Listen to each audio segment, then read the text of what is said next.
And we're back with another tournament preview. We've got the Big East up next. This one also starting on Wednesday, championship on Saturday. We have three first-round matchups here: Butler, Providence, DePaul, Georgetown, Seton Hall, Villanova. Um, and I miss the old Big East when you'd start that tournament on like Tuesday when we were kids. Start on Tuesday at like 12:30. You'd be sitting there. You'd get home from school to catch the end of the 12:30 game. It'd be like Pittsburgh and West Virginia in the Big East. Then you'd follow that up with Syracuse and UConn. This Big East just is kind of fraudulent compared to that one. Yeah, it was always the most fun tournament for me to watch as a kid. It's probably, definitely my best memories from conference tournament days, at least, was watching the Big East and just how deep that league was. And obviously they had the top tier teams as well, with UConn going on their great runs through the NCAA tournament during that time. So yeah, definitely it's lost its luster a little bit, but still a fun league.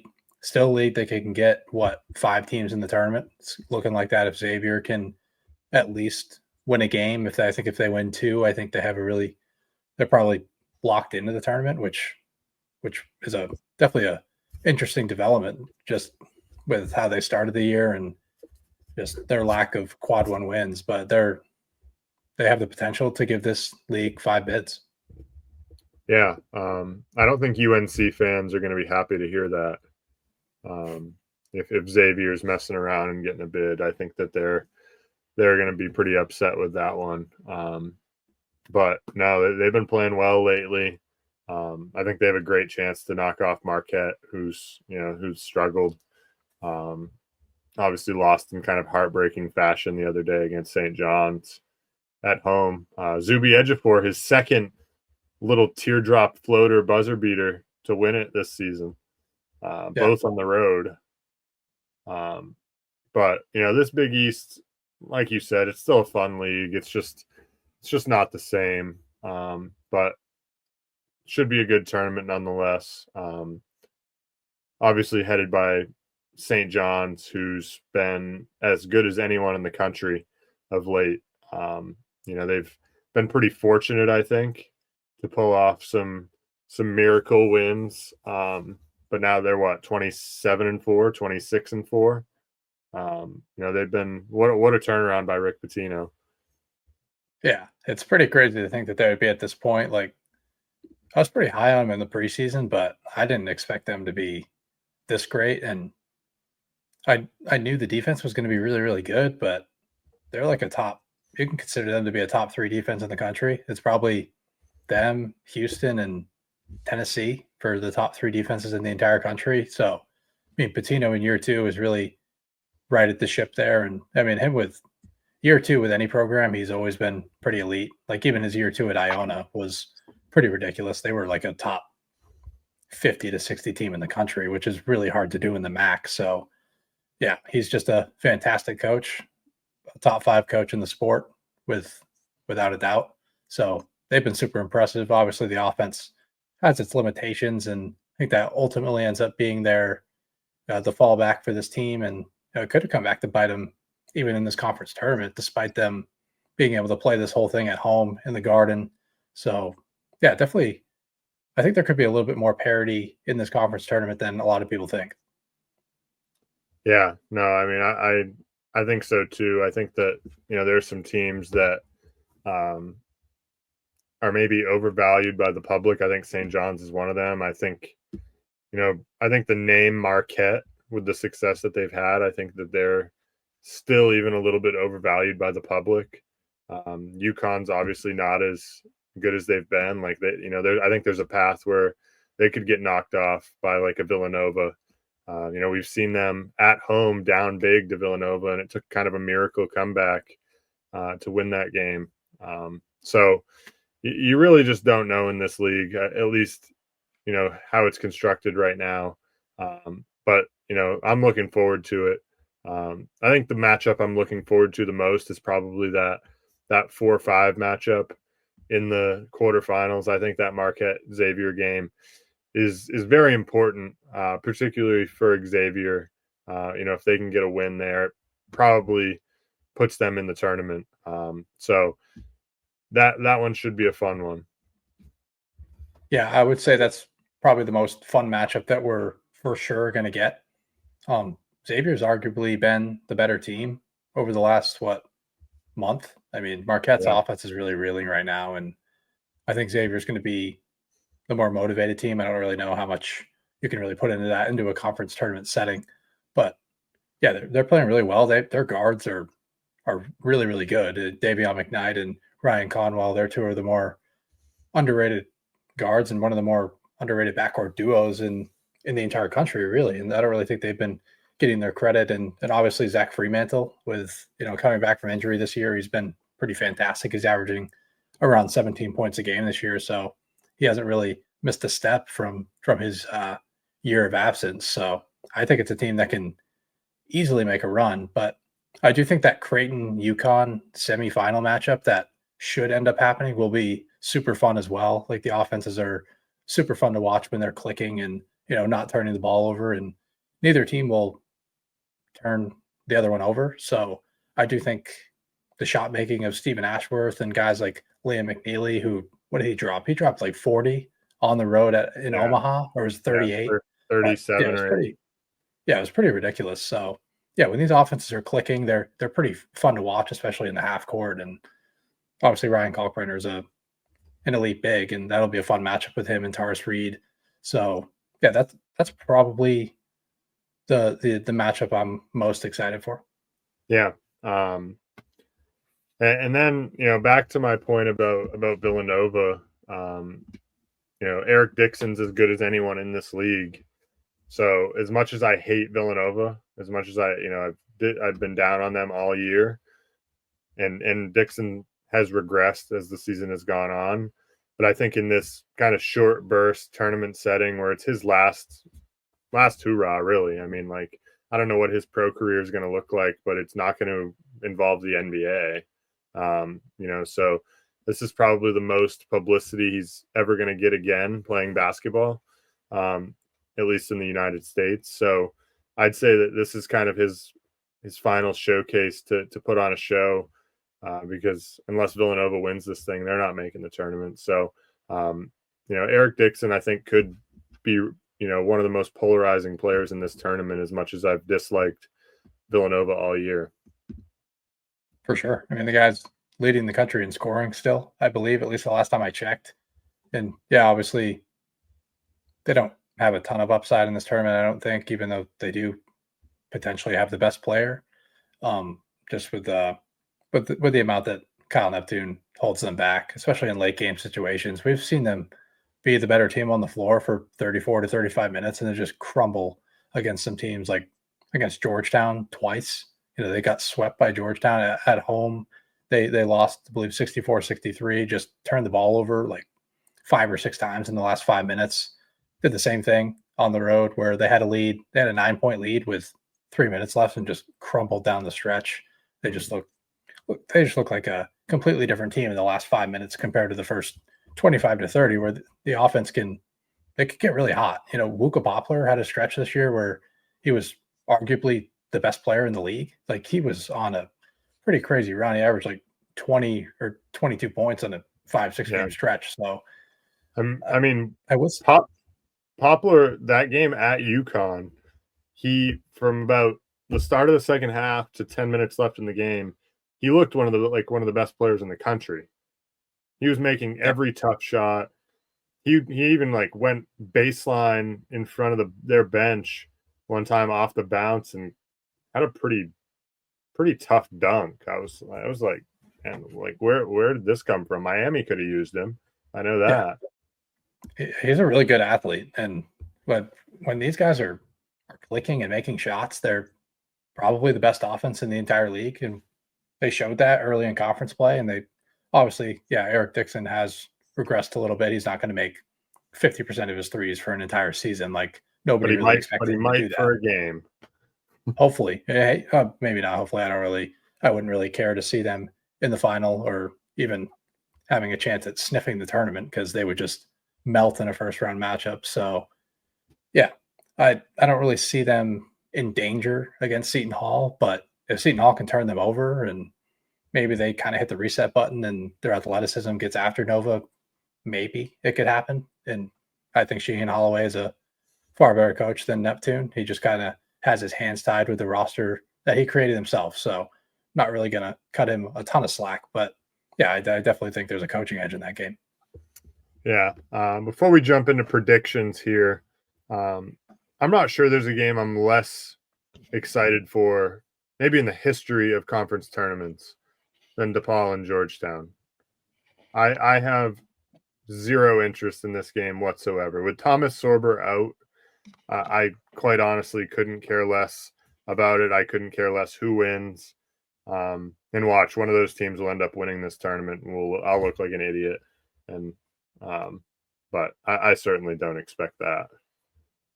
Yeah, I mean, if a Patrick Ewing team can get through a Big East tournament, then I guess either one of these teams can get through it. Like, I don't see it happening. Obviously, like I think that Georgetown roster was a little bit better than these ones here, especially with Sorber not playing for the rest of the season, and DePaul doesn't even have a front court player on its roster right now with Benson and Skogman being out for the season. So I don't even. You could flip a coin in that game. I don't really care to watch it at all. I think both teams are in really bad spots on both ends of the floor. It's just not going to be a high quality basketball game. Ultimately, I think DePaul wins it because they have a little more upside shot making wise. But besides that, I'm not very excited for that. No. Now, going to jump into Cody, your bracket prediction here first.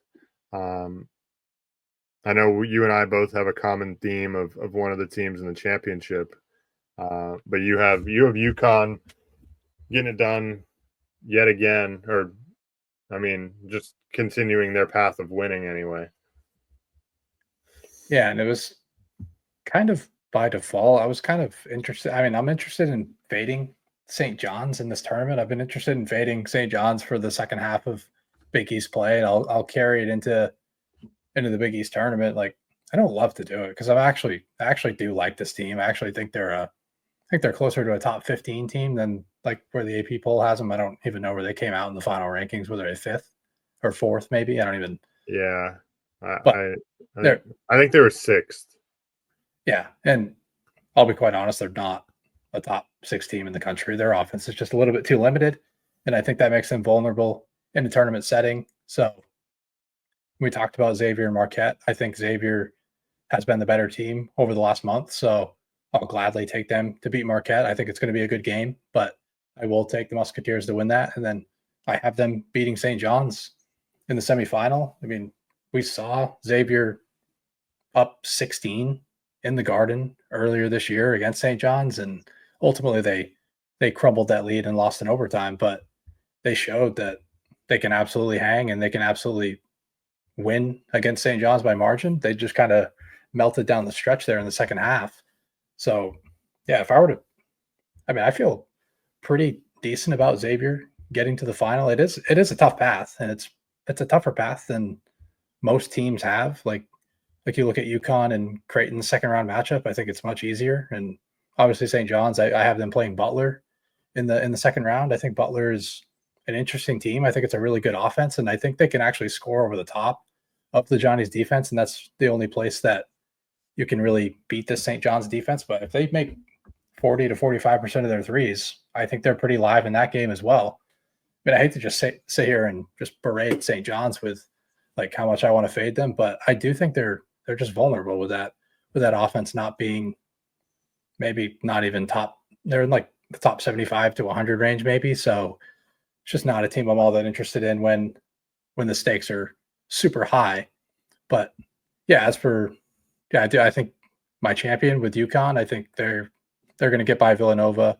If Villanova is able to get by Seton Hall, I just the coaching edge is pretty massive there, and I love UConn's offense when they're not getting turned over. I think especially since Liam McNeely has been back, they've been humming on the offensive end when they've had good matchups, and I think they're going to end up having good matchups all the way through. Like against Creighton, Creighton doesn't turn anybody over, so they're going to be able to feel comfortable and get as many jump shots as they want. So that'll be a fun game as well. And then in the championship game, I just think UConn is the better team against Xavier. It'll be two hot teams entering that game, but I'll take the team with the better coach and more offensive talent. Yeah. I think, you've spent what this whole season, this whole Big East play, first half of the season fading Marquette, second half of the season fading St. John's, and it's burned you both times on both sides. Yeah. I've made some money fading St. John's as of late, but Marquette, it was more before conference play. I was fading them pretty much every single game because this is the version of Marquette that I thought we were going to get all year long, and we just never got it. The offense, I never bought into the shot making of Marquette, and then they finally stopped making shots the second I, kind of hopped off that wagon, and I ultimately thought that Marquette was actually a top 10 to 12 team in the entire country, and then they kind of just fell off a cliff, and now they're more fringy top 25, maybe even at best, maybe in the 30 range. Like, I mean, they're the wheels have fallen off. They're still in that top 25. I think they're at 24, 25, but I don't know as if they really belong at this point, at least not the way they've been playing. No, they don't look the part. And Chase Ross, right? He went down the other day. Was it? I believe so. Yeah, with an ankle. Didn't really look all that pretty. So, we'll see what his status is here for this tournament. He had to get kind of helped off the court with a pretty badly turned ankle. So, definitely something to monitor for them this week. Now, getting into my bracket, the similar team wasn't UConn for us in the final. It was Xavier. I also have Xavier kind of going on a run here, taking down St. John's. I'm just going to fade St. John's. I've never been the biggest believer in them, especially on the offensive end, especially their shooting. I think Xavier is fully capable, especially the way that they've been playing. I think, especially if Chase Ross is out against Xavier, I like them a bunch there. This first round, I could really see. I think Butler beats Providence, but other than that, I think those two other games could really go either way. I just went with Villanova and DePaul simply because without Thomas Sorber, it's been a big loss for them. And then Villanova, I just think ends up having too much talent for Seton Hall, although Seton Hall can turn a game pretty ugly. And then Creighton UConn setting up for a nice semifinal matchup. That one should be pretty fun. And then St. John's Xavier, as I already alluded to, I like Xavier there, leading to a Xavier Creighton final, and Creighton coming out on top, with Ryan Kalkbrenner just kind of carrying them through this tournament. His ability to affect the game on both ends. I think, especially on that bottom half of the bracket, I think he matches up, very well with any of those teams that they play. We saw last time when Creighton played UConn, they were able to kind of camp him in the paint until they went small, right? And UConn did that really in the second half when they got down, and they did have some success there. That's when they went on their run, but I don't know if it's sustainable. And because really the reason that UConn did it was because they were in foul trouble with Samson Johnson and Tyrus Reed. Both of them had 3 and 4 fouls early in the second half. So they had to turn to that, ended up working out for offense sake. And they kind of came out unscathed on the defensive end. Although I think if that had continued much longer, I think, or in another game, I think Creighton finds a way to expose that. So, I think that either way, I think Creighton's able to take advantage of that with Kalkbrenner either being able to sit in the paint or dominate on the offensive end. So, I went Creighton in that way. And then ultimately Creighton taking down Xavier in the final. Yeah, I definitely consider Creighton as well. I do think Kalkbrenner could dominate in that matchup against UConn, just because, if UConn does ultimately play small, which I do think they will in stretches during this game, because I think I think Samson Johnson is borderline unplayable in that game. I just don't think it's the greatest of matchups for him against Kalkbrenner. I think it's more of a Taurus Reed game, and we've seen Taurus Reed be very prone to foul trouble as well as Johnson. So I do think there is a situation in that game where they do play small. We could potentially see a pretty high scoring game for two teams that don't really like to run all that often. So yeah, that'll be a fun matchup that ultimately I think could go either way. I just kind of preferred UConn with the added upside that they have on offense and just Yeah. the probably arguably a more talented offense, especially on the perimeter. Yeah. I mean, I could definitely see it going either way. Much like a lot of the games in this tournament. I hope that St. John's shows that they're overvalued, or maybe they won't, and a bunch of people will be all over them in March Madness after they win this, and then they'll lay an egg in the first round, lose to like Nebraska Omaha or something. Yeah. I mean, I'll keep doubling down on the take until I'm finally right, I guess. I mean, I haven't been right yet, really. I mean, besides maybe on a couple of point spreads, but I do think I do think they're vulnerable. I'll die on that hill, and for what it's worth, I will be throwing a few bucks down on Xavier to win the league. I believe I've seen a plus 1400 out there. Not going to play at anything big. I do think it's a really tough path for them. Like opening up with Marquette ultimately could just make that a dead ticket after the first game, but I do think it's a good position, I think, to fade St. John's, who a lot of people are all over, and they're sitting at like plus 140 to win the league. I think it's a little bit too tough of a path for them to be at that price. So Xavier's the team I'm willing to take a shot on. Potentially UConn. They're sitting at like plus 450. So not really a bad situation there. It's a tough path for them as well, especially if St. John's gets to the final. I really hate their matchup against St. John's. So yeah, my flyer will be Xavier at plus 1400, plus 1200, wherever you can get in that area. I think it's fine. Yeah. So, like I said at the outset, not the best of Big East tournaments, at least from what we've seen in over the years, anyway. But still should be a fun tournament, especially once we hit those semifinal games. I think we'll get two pretty good games. So enjoy this Big East tournament, and hopefully whatever bets you end up making go your way. And other than that, we'll talk to you in the next tournament preview.